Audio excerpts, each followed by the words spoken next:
Glória a Deus. Bom dia, igreja. Que honra e que responsabilidade estar diante dessa casa. Essa casa que tanto nos ensina. E para mim é uma honra sem palavras poder falar um pouquinho do que Deus tem feito na minha vida, na minha família, através dessa obra, né, que é o livro Reconstruindo o Altar, que nada mais é do que o meu testemunho, é a minha história. Uma história simples, comum, de um homem que conheceu a Jesus na sua infância, praticamente adolescência, se desviou sem sair de dentro da igreja, mas teve o altar reconstruído para viver em adoração ao Senhor. Eu deixo um abraço do pastor Lucas, da pastora Paula. Eles não puderam estar hoje, mas eles dizem que estão com muita saudade de vocês e que em breve estarão juntos novamente. Amém? Eu queria agradecer ao pastor Fabiano, a pastora Lidiane, por abrirem esse espaço para a gente poder falar das coisas que Deus tem feito lá em Rosário. E tudo começou com eles, essa é a verdade. Há 10, 11 anos atrás, né? 11 anos atrás, quando, tomados por Deus, ouviram a voz do Senhor, e a partir deles, essa região inteira foi povoada por igrejas que saíram daqui, de um homem e uma mulher cheios de Deus e que realmente merecem ser honrados, porque eles entregam tanto diante desse altar, e a minha casa se inspira no testemunho de vocês. Quando eu escrevi esse livro, eu pensava, olhando a minha história, analisando as trajetórias e os momentos em que eu passei com o Senhor, eu pensava, nossa, como que eles conseguiram aguentar tanto sofrimento, tanta dor, e ainda assim com um sorriso no rosto, motivar e trazer vida a uma geração. E hoje mais cedo nós conversávamos e a paixão segue a mesma, nada mudou, é trazer a palavra verdadeira de Cristo. Chegou em nós em Rosário através do pastor Lucas e da pastora Paula, e chegou em nós a partir do ano de 2019. Fomos para Bola de Neve, uma igreja que para mim nem nome de igreja tinha, mas ali o Senhor foi nos transformando, me quebrou e me fez novamente como um vaso para a adoração e para a honra do Senhor. Queria falar um pouquinho sobre a história do livro, e o Senhor me ministrava acerca de um versículo, mas eu vou mesclar um pouco a história do meu testemunho também com um versículo que o Senhor vem me ministrando. A história do livro começou há mais ou menos um ano e meio atrás, quando durante um culto normal, um culto rotineiro da nossa igreja, o Senhor fala uma frase ao meu coração, e eu escutei a voz do Senhor audivelmente: reconstruindo o altar de adoração. Eu componho, e rapidamente eu pensei que era uma inspiração do Senhor para uma canção. Peguei meu celular, abri o bloco de notas e escrevi: reconstruindo o altar de adoração. Logo pensei, daqui a alguns dias, o Senhor, enquanto eu estiver com o meu violão, Deus vai me dar o resto da letra. Aquilo ali eu esqueci, passaram-se alguns meses, até que eu peguei o meu violão e, com a intenção de compor no meu quarto, no nosso secreto, eu comecei a adorar ao Senhor, comecei a criar alguma melodia, e com a intenção, dizendo: Deus, me dá aquela letra, me fala o que o Senhor quer falar comigo. E aí Deus fala mais uma vez: eu não quero que tu componha, eu quero que tu escreva um livro com a tua história.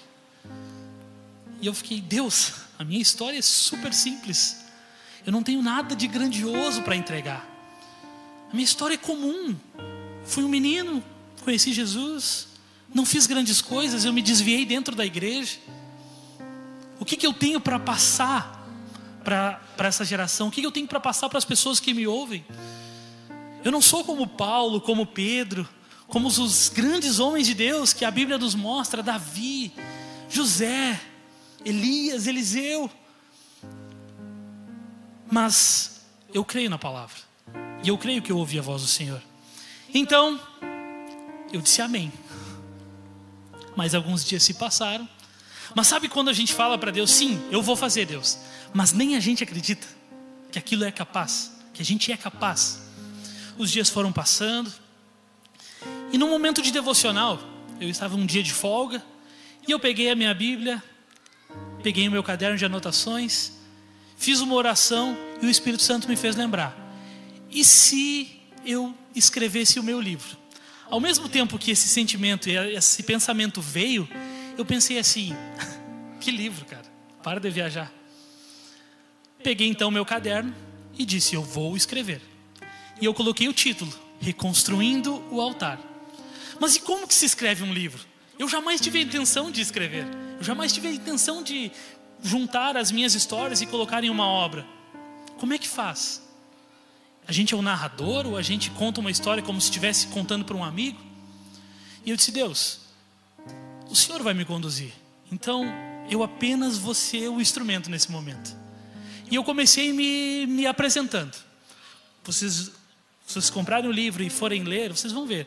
Eu começo o livro dizendo, eu me chamo Mateus Serra, eu sou casado com a Luana, eu sou pai da Vicky, pai da Daina, os meus pais são o seu Joaquim e a dona Cláudia, a minha avó dona Yolanda, eu sirvo a igreja Última Onda, sou líder de louvor, e eu fui me apresentando. E logo após eu começar a escrever, a inspiração começou a vir e eu não consegui parar mais. Foram 5 dias em que eu escrevi o livro. Só que em todo momento livre que eu tinha, era de manhã, era meio-dia, era de tarde, era de noite. As histórias vinham na minha mente e eu não conseguia parar. Então eu peguei um caderno e eu comecei a escrever tudo à mão. Tudo à mão. E fui escrevendo. Até que eu terminei o livro. E comecei a analisar a minha história. Eu chegava em casa todos os dias e eu ia contar para a Luana. Olha o que Deus me fez lembrar hoje, olha esse detalhe. E eu comecei a pensar, nossa, a minha história é extraordinária, cara. Porque tem a ver com a verdade de Cristo. Um menino que não entendia nada de Cristo, que não entendia nada da palavra, mas que um dia tomou uma decisão. E uau, hoje a minha casa serve ao Senhor. Hoje eu tenho uma família que serve a Cristo. E através de mim, o meu irmão, a minha irmã, o meu cunhado, o meu sobrinho, as minhas filhas conheceram a Cristo. E eles não teriam acesso se eu não tivesse dito sim, lá na infância, lá com meus 14, 15 anos. E então eu comecei a analisar as minhas histórias. Eu comecei a ler e relembrar com muito carinho os momentos que na época eu não entendia. Cara, foram momentos tão difíceis. Eu era tão imaturo. E em todo tempo eu via a mão de Deus. Mas na época eu não conseguia enxergar que era Deus me tratando. Hoje, olhando para trás, eu pensava, uau, cara, Deus me livrou. Era Deus me guardando. Aquela correção era Deus me empurrando para o meu objetivo. E nos momentos mais difíceis da minha caminhada, o Senhor estava comigo. E eu, imaturo, cheio de religiosidade, apenas mantinha uma aparência, uma máscara de cristão. E fiquei desviado, sem sair da igreja, porque o que iam falar de mim? Eu, cristão, como é que eu ia sair da igreja? Eu fiquei desviado dentro da igreja por muitos anos, mantendo uma aparência, apenas a máscara de adorador, de servo, de cristão.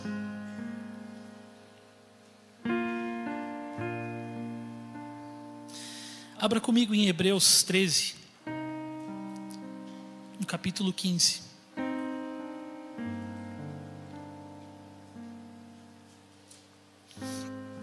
O livro fala, e a parte mais importante da história, foi num momento lá em 2019, quando eu fiz uma oração.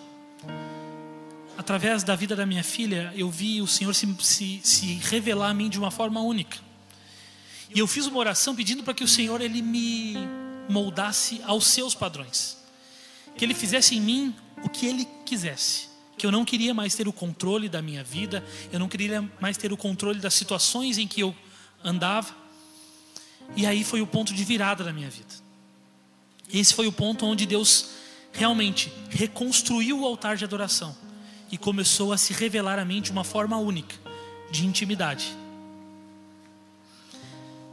Hebreus 13:15 diz assim: assim, por meio de Jesus, ofereçamos um sacrifício constante de louvor a Deus, o fruto dos lábios que proclamam o seu nome.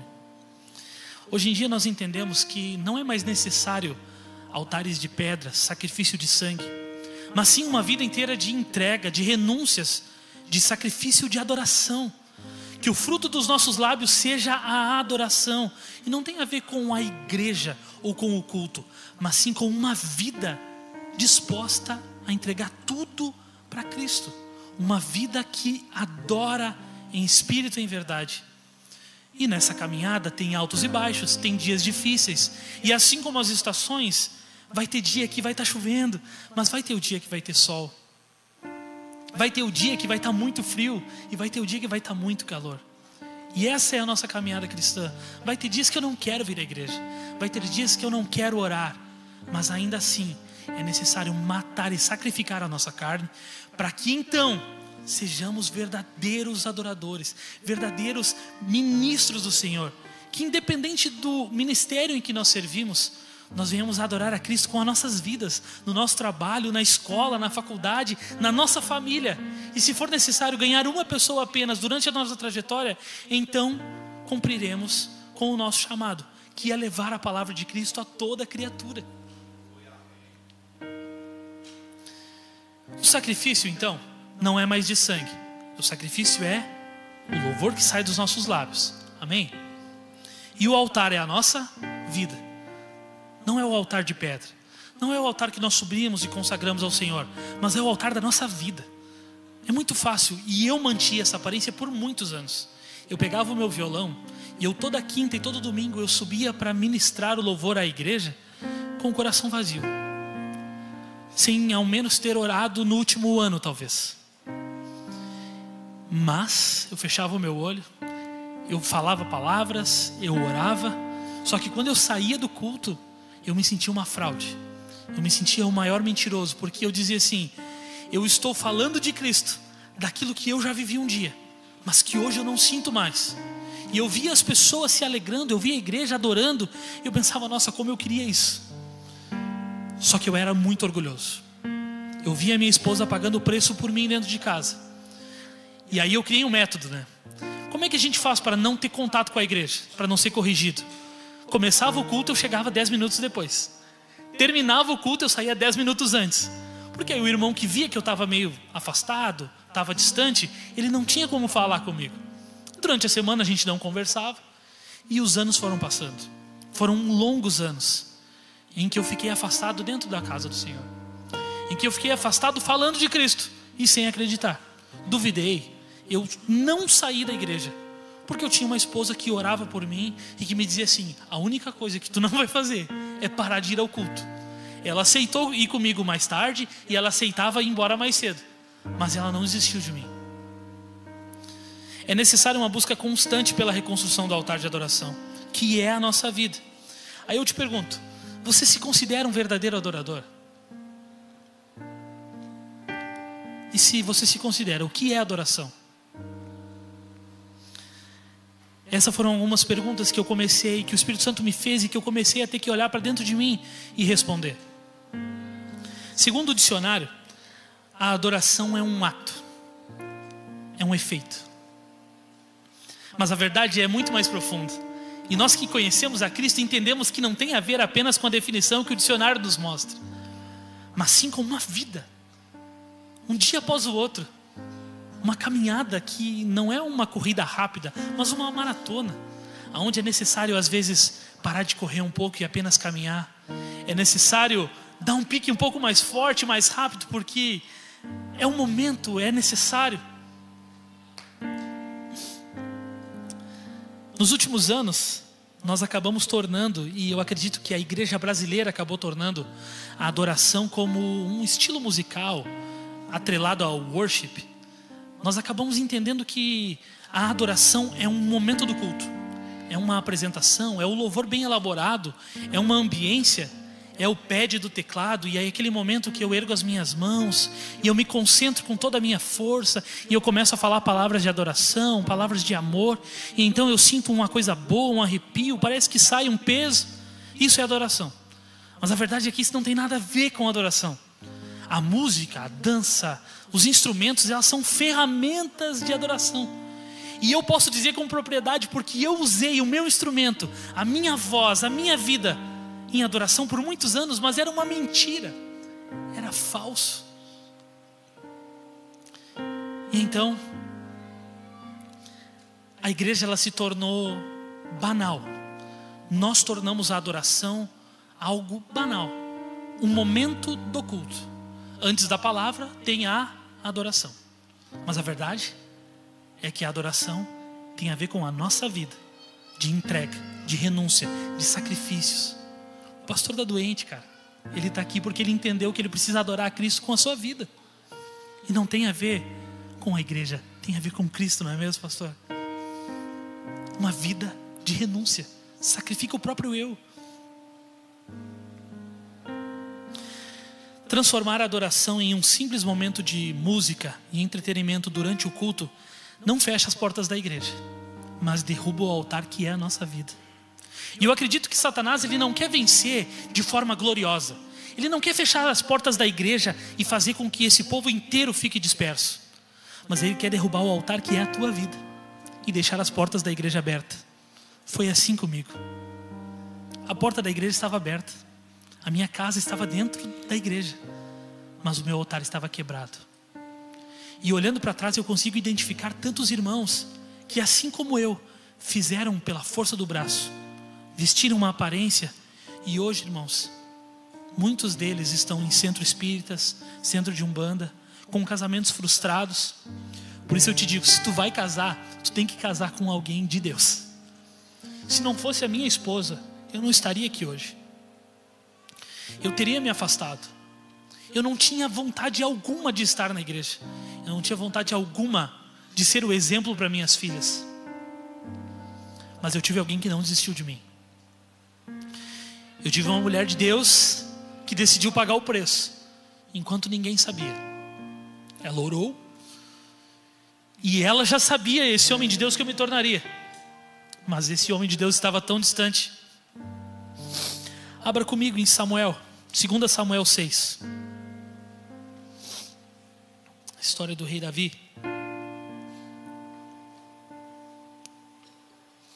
A partir do versículo 1, nos diz assim: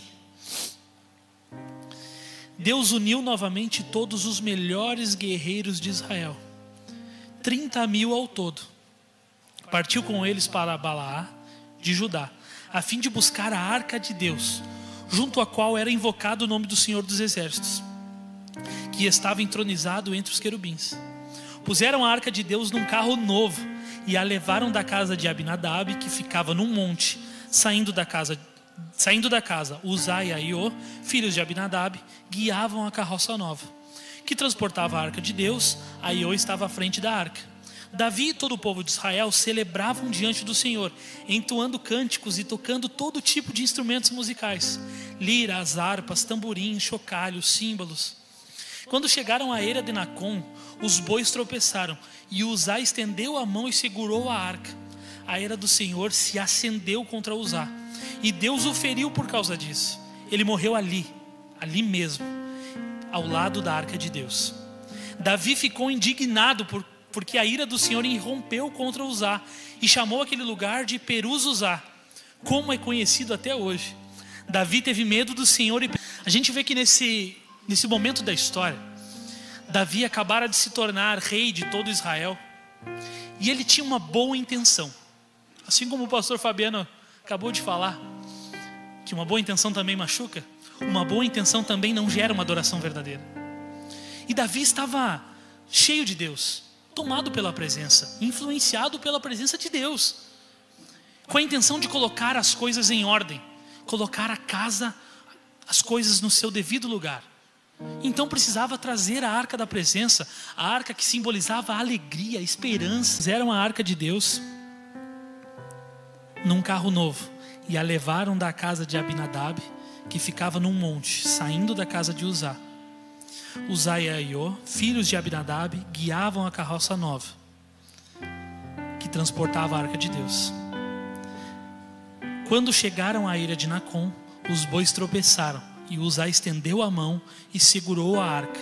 A ira do Senhor se acendeu contra Uzá, e Deus o feriu por causa disso, e ele morreu ali mesmo, ao lado da arca de Deus. Aí eu te pergunto, tem como transportar a presença de Deus de qualquer maneira? É possível ser cheio da presença de Deus sem pagar o preço, sem momentos de renúncia, de intercessão, de busca, de jejum, de leitura da palavra? A gente não aceita Cristo hoje e faz uma oração de transformação e amanhã a gente se torna um pregador. Não, o Senhor, Ele nos mói. É necessário pagar um preço. Assim como Jesus, assim como o apóstolo Paulo que fala: sedes meus imitadores, porque eu imito a Cristo. Mas o apóstolo Paulo, ele se complementa dizendo que ele já sabe todas as coisas. Ele sabe viver no pouco, sabe viver no muito. Eu te pergunto, você sabe viver no pouco? Você sabe viver no muito? Será que se Deus te der um salário milionário, você não vai se desviar? Será que você não vai sonegar? Agora, se Deus te deixar na miséria, você vai ter força para ir a pé na igreja? Para pegar chuva, vento? Sacrificar, irmãos. Se Deus me desse um salário bom naquela época, eu tinha largado a minha família. Se Deus tivesse me dado um carro melhor, eu ia me sentir um super-herói. Durante uma semana, num período difícil de escassez, Deus me apresentou a comida que eu mais gosto. É um arrozinho com galinha e orégano. O orégano era o tempero. Porque eu não era o homem da casa. Eu não era aquele que estava provendo para minha família. E durante uma semana foi a única coisa que a gente teve. Eu, a minha esposa e a minha filha. E aquela comida se tornou a melhor do mundo, porque naquele tempo eu fiz uma oração. E mesmo distante de Deus, eu disse: Deus, por favor, eu sei que eu não valho nada. Eu sei que eu estou desviado. Eu sei que eu só vivo uma máscara. Mas não deixa a minha família passar fome. Me ensina a ser um homem que vai prover. Porque elas não merecem. Irmãos, esse tempo foi maravilhoso. Hoje eu olho para trás com tanta alegria. Faz tempo que tu não faz essa comida para mim.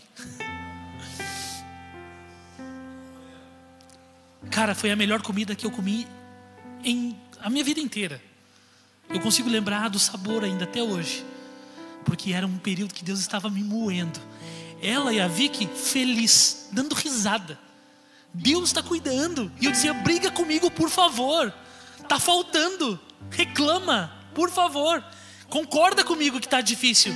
Não, Deus está nos guardando. Deus está provendo. E eu com raiva comi aquela comida.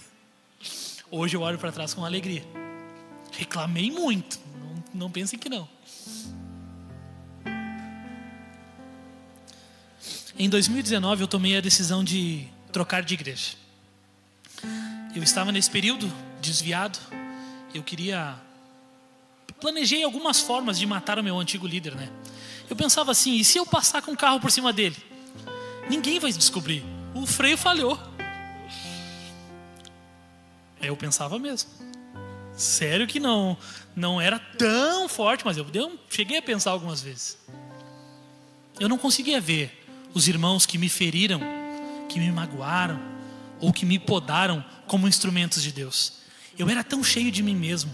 A religiosidade era tão grande dentro de mim que eu estudava a Bíblia mesmo sem acreditar nas palavras que eu lia, para poder debater com eles.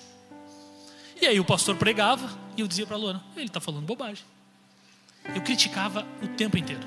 Aí agora vocês imaginam indo para a bola de neve, aonde apagava a luz, aonde tinha chofar, onde o altar era uma prancha. Meu Deus, isso é uma seita herética.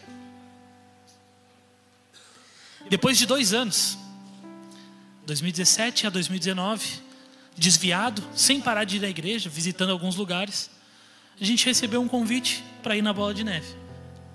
Eu disse assim: eu vou ir porque o meu amigo, ele tinha voltado para os caminhos do Senhor na bola de neve. Então eu vou ir com ele porque eu quero, estou feliz por ele, né? A gente foi com algumas pessoas, a gente saiu do culto e a Luana me olhou assim: por favor, vamos vir para cá. Ela não queria trocar de igreja. Ela estava bem com Deus.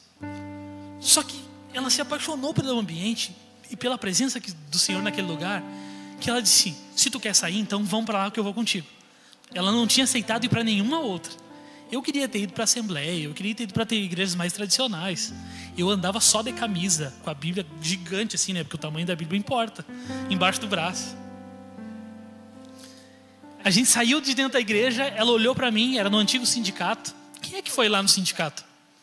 Ah, glória a Deus, quanta gente. E ela olhou para mim e disse assim: por favor, amor, vamos vir para cá. Eu olhei para ela com uma marra, uma pose, e eu disse assim: eu nunca mais coloco os meus pés dentro dessa igreja. No meu lado, na hora do louvor, tinha um barbudão assim. E aí era bem apertadinho, né? E ele ficou o tempo inteiro se balançando e adorando assim, encostando em mim. E eu vinha para cá, né? Até que o outro lado começou a se encostar em mim também. E eu disse assim: meu Deus, eu não conheço nenhum louvor. Que tem um berrante daqui a pouco do meu lado? Meu Deus, que é isso? Eu tô no meio de louco, num bando de louco. Cara, nunca mais. Alguns meses se passaram. A gente está chegando perto do final do ano. E a Luana foi mais um culto, foi uma célula. Até que o senhor foi pregar num culto especial. E aí então fizeram uma pressão muito grande. E eu fui. Naquele dia o Senhor nos marcou através do testemunho de vocês. O Senhor restaurou o altar de adoração na vida da Luana, reconstituiu o ministério de adoração na vida dela. E eu não sei se o Senhor lembra, mas o Senhor fez uma oração comigo que dizia assim: tu não sabe nem como que as coisas vão acontecer, mas tu vai te tornar um homem de Deus, e um povo vai te ouvir. E hoje poder estar nessa casa é um motivo de muita honra, porque é o povo dele que eles estão me ouvindo.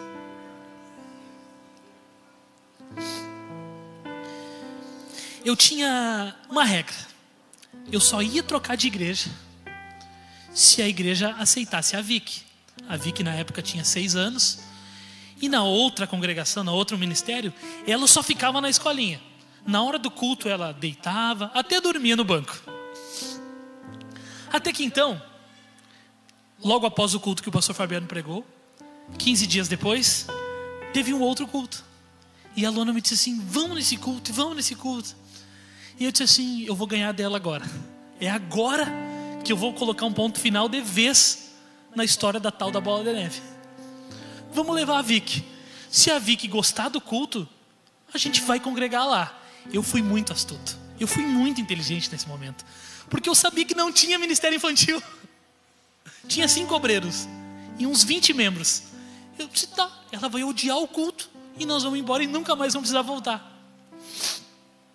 Naquele dia, no segundo louvor, a Vicky estava 2 cadeiras à frente de nós, com outras 2 meninas. E eu achei estranho, né? Eu estava ali, concentradinho, com o olhinho fechado. Já estava até me sentindo um pouquinho mais em casa, assim, né? Não estava achando tão estranho. Quando eu olho assim, a Luana me toca. E aí eu olho para frente, eu vejo a Vicky assim, ó. Assim, não, o que é isso, cara? Eu fui lá na frente e eu olhei para ela, a minha filha de 6 anos, com o seu rosto prostrado. Sério, o rosto dela parecia que brilhava, as mãozinhas dela bem pequenininha para cima, o rosto encharcado de lágrimas, chorando, se derramando e cantando. Eu nem sabia que ela sabia aquela música. E ela cantando e adorando. E eu disse: meu Deus, eu sou uma fraude. Cara, eu fico botando empecilho nas coisas de Deus, e a minha filha está sentindo a presença e eu não sinto nada.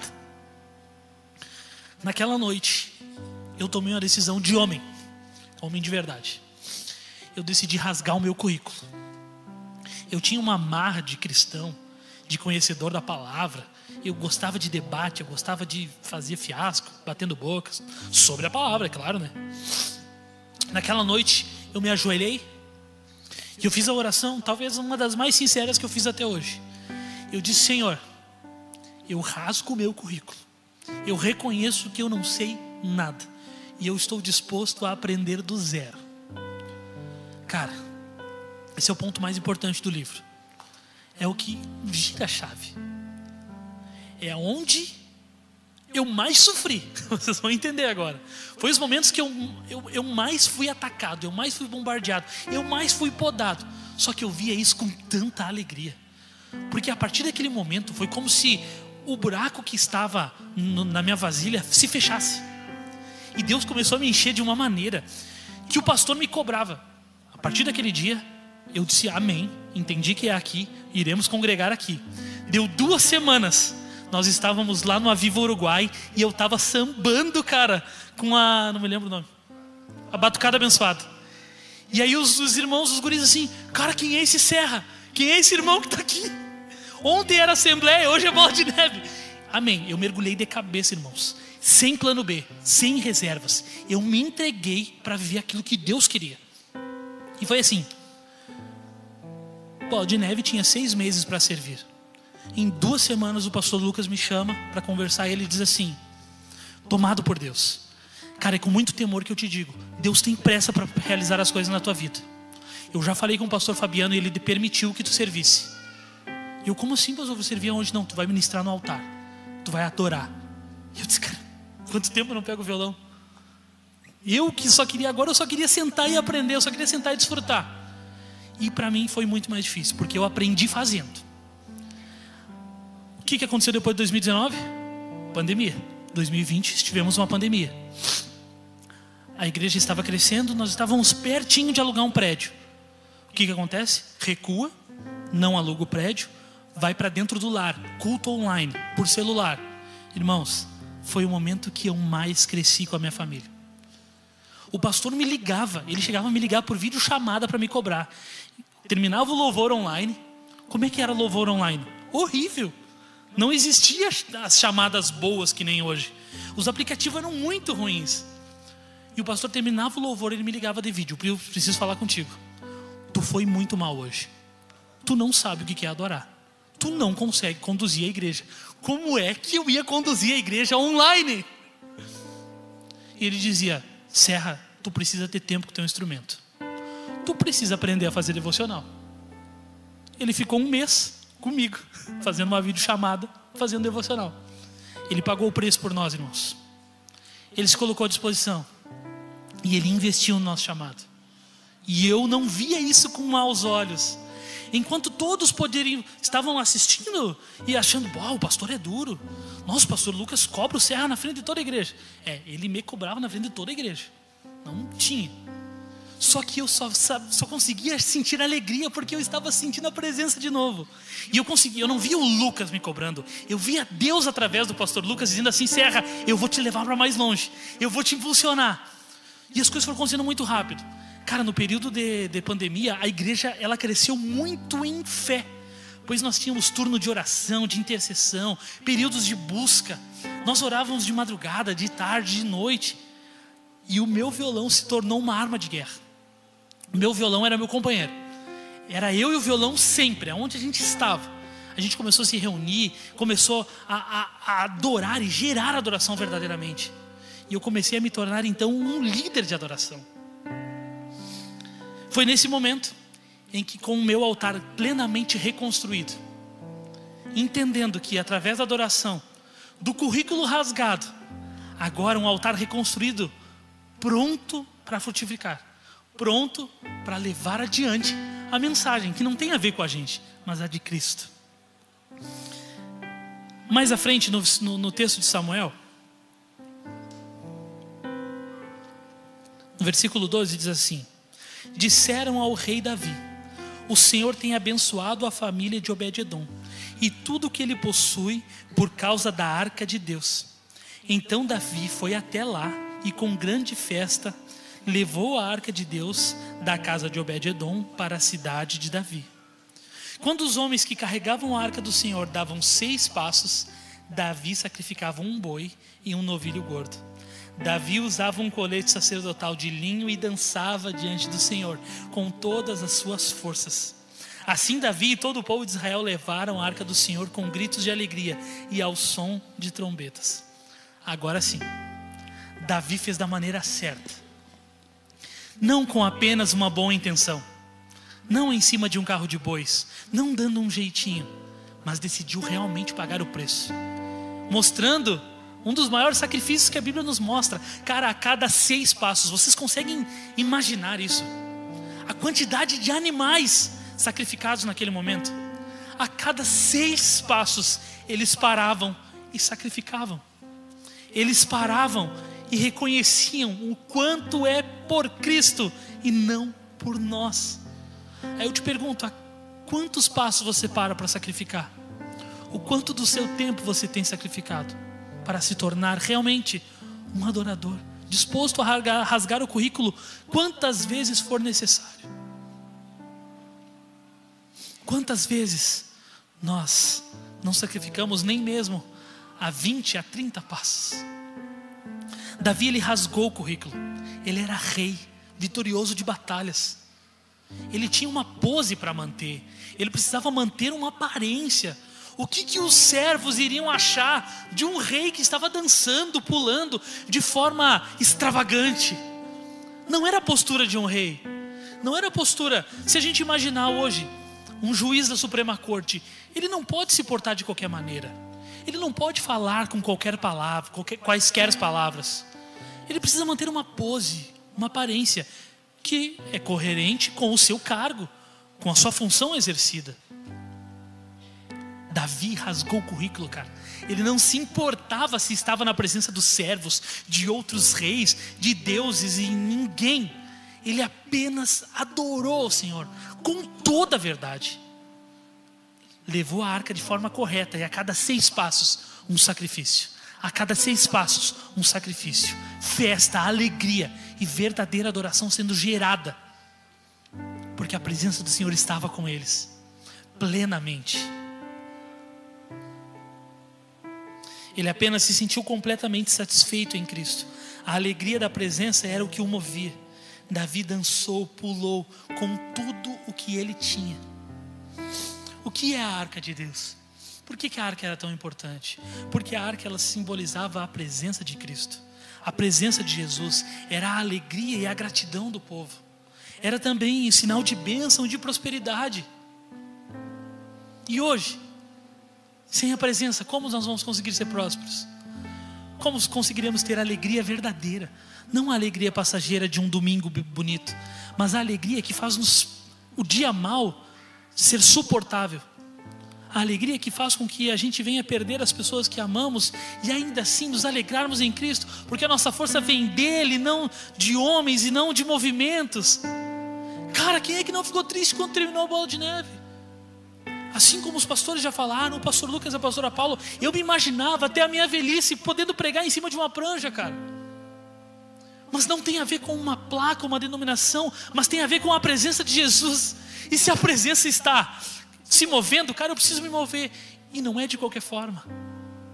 Existe zelo, existe entrega e sacrifício. Não dá para colocar a presença em cima de uma carroça e querer levar. Não dá para adorar de qualquer jeito. Precisa levar a presença de forma honrosa. É preciso sacrificar. É preciso a cada 6 passos lembrar de onde o Senhor nos tirou e de onde Ele quer nos levar. Assim como Davi, que resolveu fazer tudo certo, após essa oração que eu fiz lá em 2019, as coisas mudaram muito rápido na minha vida. Foi como se realmente uma chave virasse e tudo começou a mudar. Davi sacrificava 6 passos.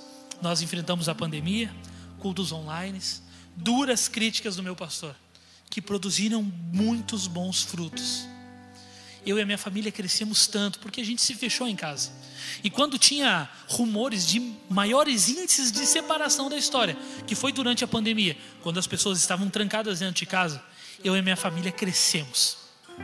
A minha esposa via um homem de Deus que ela imaginou muitos anos atrás e orava por isso, se tornando realidade. Alguém que começava a gerar adoração dentro de casa. Alguém que começava a pagar o preço pela família. Alguém que começava a ser um exemplo para a filha. E cara, se você é pai de menina, a sua filha precisa querer casar com você, porque você precisa ser o exemplo de um homem de Deus, que um dia ela vai se apaixonar. E cara, levar a adoração adiante, porque não tem a ver com a gente, mas sob o currículo rasgado, em um altar reconstruído, disposto a gerar adoração para uma nação, cara. As nossas cidades precisam conhecer a Cristo, e eis-nos aqui, começa por nós. Você já fez essa oração? Eis-nos aqui, Senhor, começa por nós. Assim como vocês, nós lá em Rosário, nós somos muito atacados da mesma forma, porque nós entendemos e decidimos pagar o preço. Então as guerras são constantes. A cada novo dia uma dificuldade diferente. Dificuldade, irmão, e eu não digo nem mesmo com pessoas que não conhecem a Cristo. A dificuldade é de igreja contra igreja. É corpo ferindo corpo, corpo se mutilando, o corpo se atacando, porque na verdade ele não está disposto a sacrificar a 6 passos. mas sim a manter uma vida de aparência, manter uma vida de máscara. Oh, irmãos, é necessário se rasgar, é necessário abrir mão do eu, para que Ele faça a boa obra, para que Ele se manifeste e faça a sua vontade em nós. Dessa mesma forma, assim como Davi, eu não via mais dificuldade, eu não tinha mais medo da presença. Eu comecei a sentir muita alegria. E se eu era convocado para estar numa faxina, irmãos, eu ia com muita alegria. Se eu era convocado para uma vigília, a gente não conseguia sair antes das 6 horas da manhã. Se a gente era convocado para orar de madrugada, se a gente era convocado para ir lá e confrontar demônio, irmãos, alegria em servir a presença, alegria pois a arca estava comigo novamente. Não estava mais vazio, não existia mais aparência. E a primeira vez que eu preguei, eu dizia para a Luana: uau, como é bom pregar sentindo a presença o tempo inteiro. Cara. Eu tive um período em que eu pregava para anciões na outra igreja. Toda tarde, todas as quartas-feiras às tardes, eu pregava para uns 15 ou 20 aposentados. E eu falava só do meu conhecimento.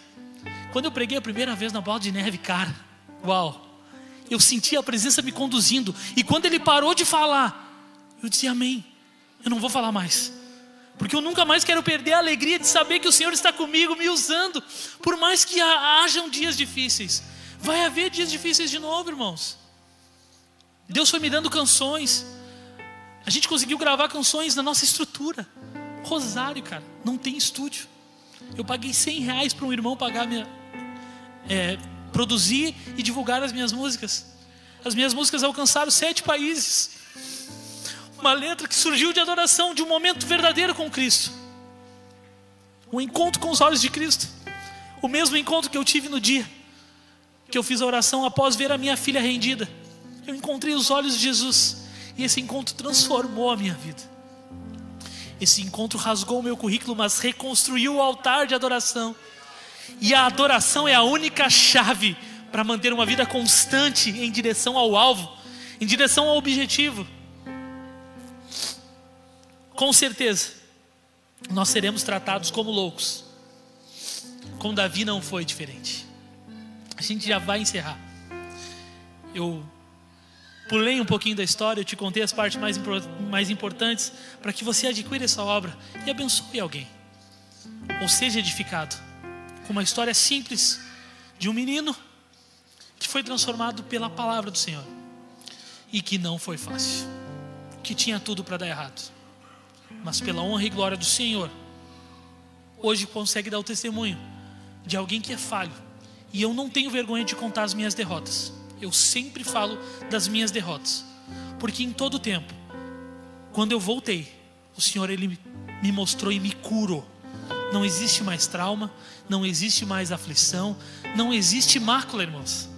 O Senhor Ele me perdoou, a minha esposa me perdoou, a minha filha me perdoou, para que hoje eu pudesse ser um homem de Deus, com muitas falhas e com muitos defeitos, mas disposto a levar a palavra do Senhor a toda criatura.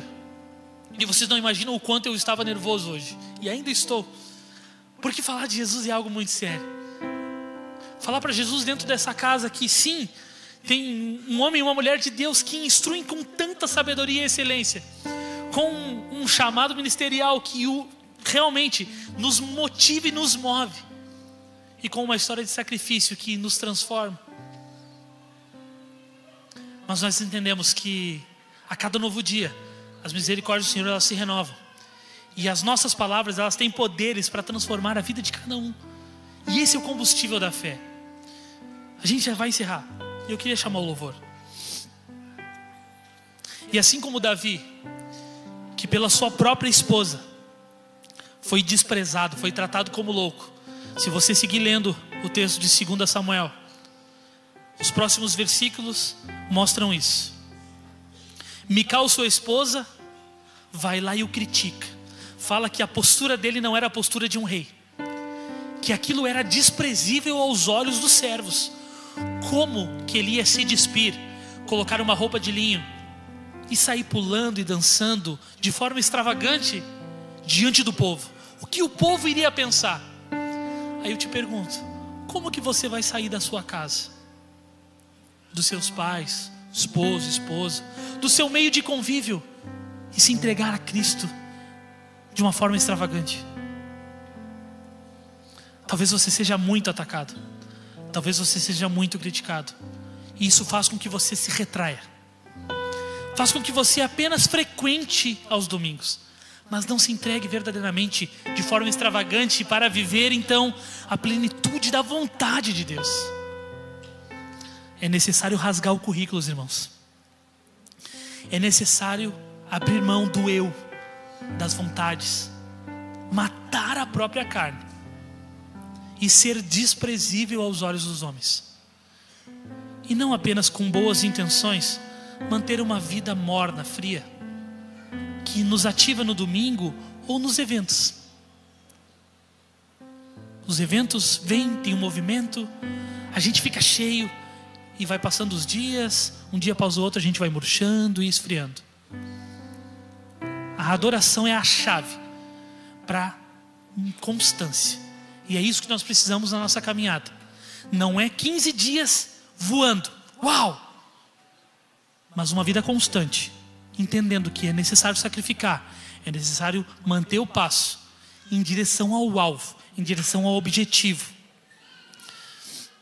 Um altar reconstruído vem apenas da intimidade, de uma oração verdadeira e de renúncia.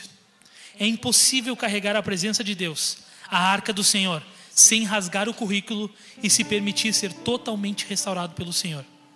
Através da adoração, com o coração totalmente quebrantado e moldado por Deus, dispostos a entregar uma adoração extravagante, sem reservas, sem planos B, apenas adorar com tudo que somos.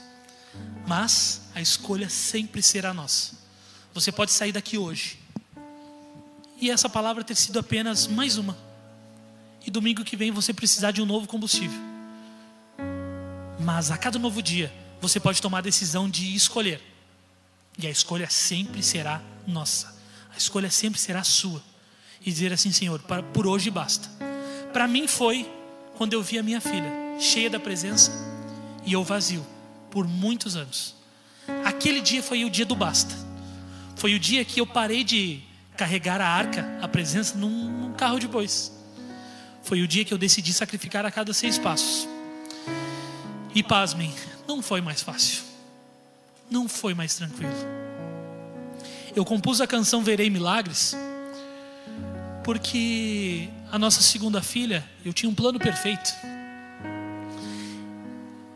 A Luana ia engravidar, a pequena ia nascer, a Luana ia ficar no auxílio maternidade, eu ia ficar no meu trabalho bom. Mas o Senhor não queria assim. A gente tentou por 5 meses para que ela engravidasse e nada.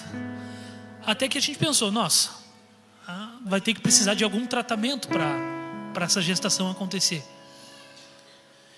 Nesse mesmo momento, a igreja passava por momentos muito difíceis financeiramente. E então, a Luana foi demitida. Tudo bem, ela não está grávida, não tem problema, eu me viro sozinho, eu dou um jeito. 2 meses depois, a Luana está grávida. Deus, por quê? O meu plano era perfeito. Ela ia ficar 4 meses de auxílio maternidade, eu ia conseguir juntar um caixa, ela não ia precisar mais voltar a trabalhar. Tudo certo. A Vicky, a nossa mais velha, ela mamou no peito por 1 ano. A gente não precisou gastar com leite, nada extra. Foi super tranquilo. E eu comecei a ficar inseguro, novamente, com medo. Até que, fazendo uma oração dentro do meu carro, eu comecei a dizer: Deus, eu quero ver milagres. Eu não quero mais ter dúvidas. Eu não quero mais voltar a pestanejar. Eu não quero voltar a ser o velho Serra, o velho Mateus. Dentro do meu carro eu comecei a compor. E eu comecei a chorar diante do Senhor, dizendo: eu vou ver milagres, eu vou ver as cadeias se rompendo, eu vou ver muralhas ruindo, no âmbito da minha casa, da minha família, mas também na casa do Senhor. A igreja vai viver milagres.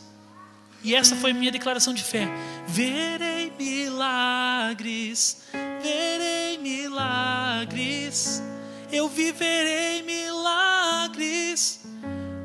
Verei milagres foi uma canção. E a gente começa sempre dizendo Yeshua, clamando ao Deus que salva. Subimos o monte 7 dias, eu pastor e alguns dos irmãos, oramos e declaramos cura, fé, restauração. Na minha mente, a Luana iria conseguir um trabalho mesmo grávida. Não foi o que aconteceu. Pelo contrário, ela não conseguiu amamentar. A Daina tomou leite de lata, fórmula, né, que é caríssimo, durante muitos meses. Ela era super alérgica, então a fralda tinha que ser a mais cara, é lógico. E eu troquei de trabalho.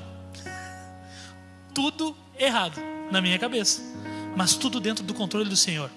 E pela primeira vez eu não duvidei, irmãos. Eu tinha certeza que o Senhor estava nos guardando. E Ele nos guardou até hoje. O Senhor tem nos provido. E eu compus essa canção com a convicção de que viveria milagres. Não teve dias mais fáceis, pelo contrário, seguiremos tendo dias difíceis. Afinal de contas, a nossa caminhada é terrena. E enquanto caminharmos, teremos aflições terrenas. Mas o Senhor, Ele nos diz: tem bom ânimo, eu venci o mundo. A gente não precisa mais vencer o mundo. Ele venceu por nós. As batalhas que nós queremos ganhar, que é as batalhas financeiras, emocionais, batalhas físicas, a gente não precisa vencer. A verdade é que as bênçãos deveriam correr atrás de nós. Só que a gente está se preocupando em manter uma boa aparência, ter uma boa intenção, sendo que é necessário apenas sacrificar a 6 passos. Renuncia, sacrifica e entrega, pois o mais Ele fará. E a Bíblia fala que é todo o restante Ele fará. Aleluia. A trajetória de reconstrução do altar é até que Ele venha. A cada novo dia, mais uma pedra recolocada, mais um degrau reconstruído. Pois terão dias difíceis, terão os dias muito dolorosos. Há um mês atrás eu perdi a minha avó. Meus irmãos, minha família perdeu a minha avó, que foi a primeira mulher de Deus da minha família. Através dela chegou-se uma geração a Cristo. Foi muito difícil, irmãos, mas descansou uma guerreira, uma general de guerra. E pasmem, ela viveu lutas até o seu último dia de vida, pois ela tem um filho, meu tio, que ele tem algumas deficiências. E ela cuidou dele até o último dia. Ela cuidou dele até o último dia. Ela ajudava ele a levantar da cama, ela ajudava ele a deitar, ajudava ele a se alimentar. Mas quando descansou, as suas feições eram de alegria, pois ela se encontrou com o noivo e não precisa mais ter dor, não tem mais choro, mas sim plena convicção. E aquela que guardou a presença. E irmãos, ela tinha tantos defeitos, tantos defeitos. Se ela via alguém subir ao altar e a saia não era abaixo do joelho, ela dizia: olha aí, está mostrando tudo, dentro do culto. Mas ela foi uma guerreira de oração, que motivou e gerou uma família.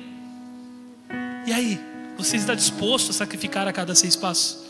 Para os teus filhos, para os teus netos, para os teus vizinhos, para que uma geração conheça Cristo? É necessário rasgar o currículo.